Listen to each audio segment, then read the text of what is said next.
L'expression se mettre sur son 31 n'a pas le même sens pour moi quand il s'agit d'un homme ou d'une femme. J'y vois une grande différence. Pour la femme, j'y vois plus une obligation sociétale d'être toujours présentable, de répondre à des codes de société et de risquer d'être, comment dire, regardée autrement quand on décide d'être sur son propre 31 et de décider de ses propres codes vestimentaires notamment.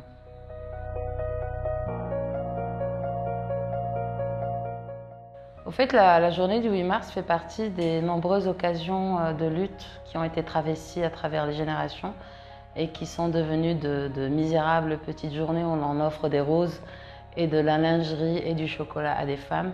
C'est devenu une occasion où l'on rappelle à la femme son rang et sa place dans la société, tout ce qui est bling bling, tout ce qui est trophée à exhiber à différentes occasions.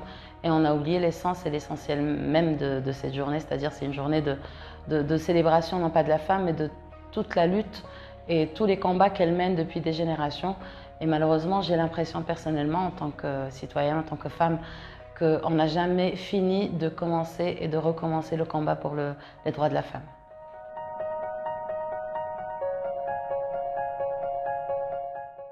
Alors ce qu'il faut savoir, c'est que j'ai eu une dizaine ou une douzaine d'années d'expérience dans la presse féminine où j'ai essayé à chaque fois de ne pas rentrer dans les codes justement de ce qu'on a fait de la presse féminine, une vitrine en fait, qui renvoie une image à plein de jeunes qui leur dit que pour être femme, vous devez faire une taille de X ou Y, il faudrait vous acheter le dernier sac de telle marque ou telle marque, avoir le dernier rouge à lèvres.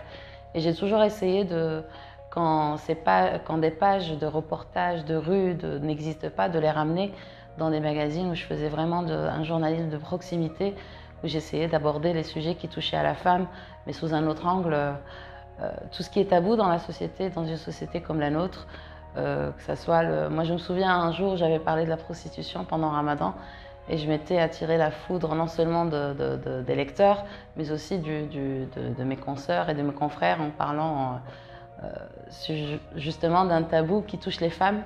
Et surtout que mon traitement de l'information, c'était pas pour dénoncer la prostitution, mais pour essayer de comprendre la raison qui menait ces femmes dans la rue et de combattre l'idée même que la prostitution est le métier le plus facile au monde, alors que non, on ne sait pas ce que vivent ces femmes-là. Et donc à chaque fois, j'essayais d'avoir des reportages très terre-à-terre avec la société, avec ce que nous vivons nous en tant que femmes.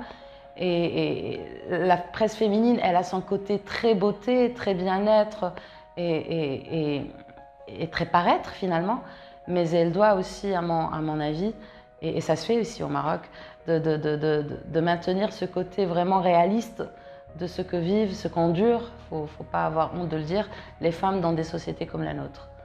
Et donc pour le 8 mars, je pense que les médias du monde ont vraiment leur mea culpa à faire, parce qu'ils ont aidé à la véhiculation d'une image qui est fausse de la journée du 8 mars. Et aujourd'hui, on se retrouve avec de grands tirages, bonne journée de la femme, bonne fête de la femme, et on ne sait pas que c'est une journée qui célèbre au fait toute la fête qu'on nous fait dans le monde et comment nous on est traités, comment on est regardés et surtout comment on veut qu'on soit, et sans nous laisser la moindre marge d'intervention sur notre propre être. Et on finit beaucoup de femmes finissent par tomber dans le canevas de ce que la société voudrait faire d'elles, et c'est vraiment dommage.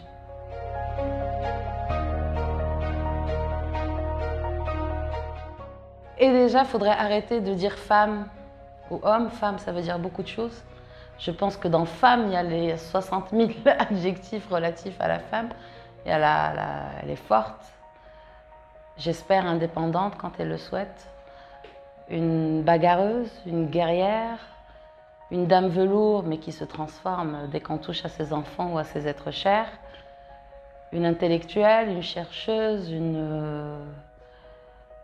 comment dire, une maîtresse d'école, une formatrice de génération, pas seulement de métier, une psychologue, parce qu'on n'arrête pas d'analyser ce qui nous entoure et d'essayer de comprendre sans forcément demander à ce que nous comprennent. Donc on prend sur soi, sur nous-mêmes.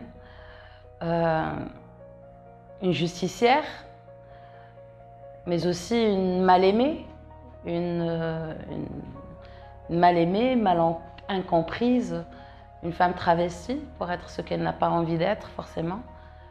Je voudrais faire une parenthèse, une sportive, une sahraouia, parce que je viens de vivre un événement magnifique à Dakhla. Et au fait, je pense que 31, ça ne me viendrait pas maintenant à l'esprit.